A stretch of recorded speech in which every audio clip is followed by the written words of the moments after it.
بسم اللہ الرحمن الرحیم۔ جان پاکستان ٹی وی کے سامعین و ناظرین السلام علیکم۔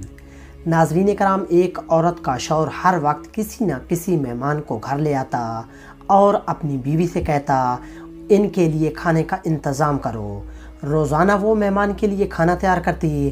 آخر کار وہ روز کے معمول سے تنگ آ گئی اور ایک دن رسول اکرم صلی اللہ علیہ وسلم کے پاس آ گئی اور کہنے لگی، یا رسول اللہ صلی اللہ علیہ وسلم، میرا شوہر روزانہ کسی نہ کسی مہمان کو گھر لے آتا ہے اور میں کھانے بنا بنا کے تھک جاتی ہوں۔ یا رسول اللہ صلی اللہ علیہ وسلم، کوئی ایسا طریقہ بتائیں کہ میرا شوہر گھر میں مہمان نہ لے کر آئے۔ اس وقت نبی اکرم صلی اللہ علیہ وسلم خاموش رہے اور وہ عورت نبی اکرم صلی اللہ علیہ وسلم کی خاموشی دیکھ کر گھر واپس آ گئی۔ اگلے دن نبی اکرم صلی اللہ علیہ وسلم نے اس عورت کے شوہر کو بلایا اور فرمایا کہ میں کل تمہارا مہمان ہوں۔ وہ آدمی بہت خوش ہوا اور آ کر اپنی بیوی کو بتایا کہ آج نبی اکرم صلی اللہ علیہ وسلم ہمارے مہمان بن کے آئیں گے۔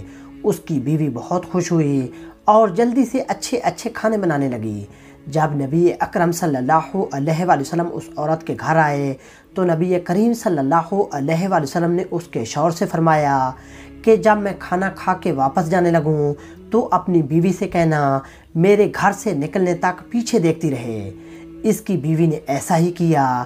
جب نبی پاک صلی اللہ علیہ وسلم واپس جانے لگے تو اس عورت نے کیا دیکھا کہ رسول اللہ صلی اللہ علیہ وسلم کے ساتھ بچھو، سانپ اور کیڑے مکوڑے سب ساتھ جا رہے تھے۔ وہ یہ منظر دیکھ کر بے ہوش ہو گئی۔ اگلے دن وہ پھر نبی کریم صلی اللہ علیہ وسلم کے پاس آ گئی تو نبی پاک صلی اللہ علیہ وسلم نے اس عورت کو بتایا کہ مہمان اپنا نصیب خود لے کر آتا ہے اور جو مہمان کے لیے محنت کی جاتی ہے اس کے بدلے جب وہ واپس جاتا ہے تو ساتھ اس گھر سے ساری بلاؤں اور اس گھر کے سارے گناہ ساتھ لے جاتا ہے۔ دوستو، امید کرتا ہوں کہ آپ کو ویڈیو اچھی لگی ہوگی۔ اگر اچھی لگی ہے تو اسے پلیز لائک اور شیئر کریں اور مزید اس طرح کی ویڈیوز کو دیکھنے کے لیے جان پاکستان ٹی وی کو دیکھتے رہیں۔ جلد ملتے ہیں نئی ویڈیو کے ساتھ، تب تک کے لیے اللہ حافظ۔